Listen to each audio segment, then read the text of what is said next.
فرماتے ہیں کہ آغا محسن قراتی کے افراد، ایک دفعہ شاید میں نے پہلے بھی اس مثال کو بیان کیا تھا کہ افراد کی 3 اقسام ہوتی. فرماتے ہیں اینک یعنی جو چشمہ لگاتے ہیں، لحاف اور قالین کی مثال بڑی اچھی مثالیں دیتے ہیں. کہتے ہیں اینک میں کیا ہوتا ہے، اینک میں اگر کوئی داغ اور دھبا لگ جائے فوراً اس کو صاف کرتی. اچھا یہی داغ یا دھبا لحاف میں لگ جائے تو ہفتے 15 دن کا انتظار کرتی ہیں، جب دھوبی اور لانڈری وغیرہ کو دیا جائے گا تب وہ جائے گا.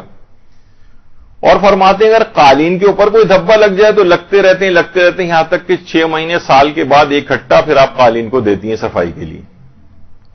تو اور پھر اس کے بعد جب سال 6 مہینے بعد جب وہ جاتا ہے وہاں پر اور ڈنڈے مار مار کے اس پہ سے صفائی کی جاتی ہے تو پھر وہ قالین جو ہے وہ صاف ہوتا ہے. فرماتے ہیں کہ یہی بالکل حال جو ہے وہ مومنین کا بھی ہے. اس میں بعض تو نیک مومنین ہوتے ہیں کہ ادھر ان کے اوپر گناہ کا کوئی دھبا آیا اور فوراً ان کو کسی مصیبت میں مبتلا پروردگار کر دیتا ہے، جس طرح چشمہ کو فوری طور پر صاف کیا جاتا ہے اس طرح سے اس کے گناہ تاکہ فوراً صاف ہو جائیں. یہ کسی مشکل میں جاتا ہے فقط یہ توبہ کی طرف متوجہ ہوتا ہے یا اللہ کی طرف راغب ہوتا ہے، اس طرح چشمے کو ہم فوراً صاف کرتے ہیں. تو نیک افراد جو ہے بعض اوقات یہ کہتے ہیں کہ یہ حیران ہوتے ہیں کہ ہم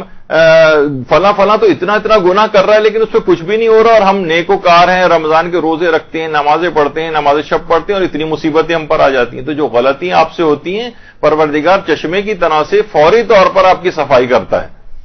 تو کہتے ہیں کچھ افراد جو ہے اس کی مثال ہوتے ہیں، اور کچھ افراد جو تھوڑے سے اور زیادہ خرابی کی طرف ہوتے ہیں ان کو کچھ مہلت دی جاتی ہے. جس طریقے سے ہفتہ 15 دن لحاف دھونے کے لحاظ سے لانڈری کا آپ انتظار کرتی ہیں. اور کچھ جو زیادہ بدماش ہوتے ہیں ان کو زیادہ بڑا ٹائم دیا جاتا ہے تاکہ ایک ساتھ اس کے بعد ڈنڈوں سے ان کی کٹائی جو ہے وہاں پر کی جائے اور آہستہ آہستہ ان کو، یہ خود مثال انہوں نے اپنے ایک درس کے اندر دی. تو بہرحال یہ قیامت کے دن جب یہ افراد پہنچیں گے تو یہ ان کو بعض اوقات اتنی لمبی مہلت بھی مل جاتی ہے جس سے ہمارے لوگ دھوکہ کھاتے ہیں کہ ارے وہ دیکھیے وہ تو اس کے باوجود اتنا زیادہ